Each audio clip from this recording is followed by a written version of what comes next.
Sehatra ny fitanterana kosa indray manomboka amin'ny taona avy dia tsy maintsy ampiasa ny fitaovana fitaliana avolenta avokoa ny orinasa misahana ny sehatra ny fitanterana entana eto amintsika.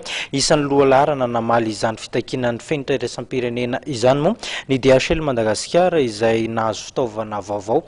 Azo lazaina tokoa fa hika farany enti manatanteraka izany. Ravakarandriamanala sy Samboely. Manodidina ny 5,7 ny totalin'ireo fandefasana entana amin'ny alalan'ny fiaramanidina mivoaka ny Madagasikara na miditra eto Madagasikara tonga eto amin'ny foiben'ny DHL Fret eto Ivato isan'andro. Ny 700 amin'ireo dia mandeha amin'ny sidina eto an-toerana ihany raha toka amin'ny sidina iraisam-pirenena ny 5,7. Miditra amin'ny fanatsarana ny fitaovana enti-miasa ao aminy DHL amin'ny alalan'ny fampiasana ny scanner Rapiscan 627 Dual View izay manatsara kokoa ny fanaraha-maso ireo entana.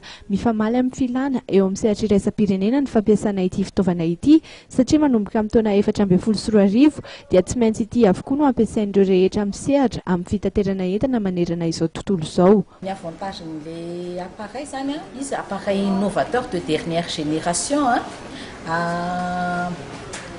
technologie anankiray izay obligatoire réglementairement pour le contrôle du fret aérien.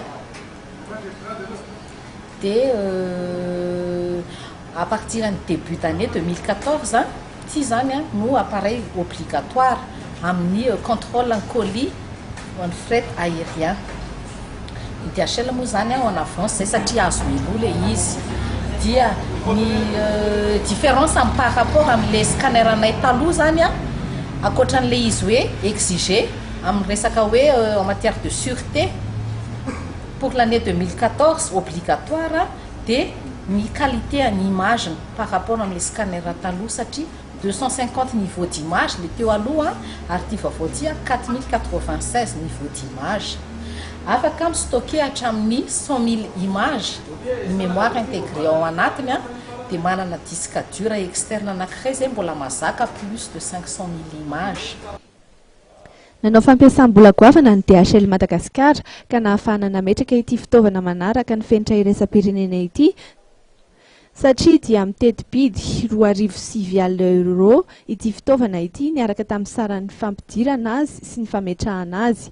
Androany no notokanana tamin'ny fomba ofisialy ity fitaovana vaovao ity izay natrehan'ny tale misahana ny faritra Afrika subsaharienne ny Charles Brewer sy ny tale général ny fady tseranana.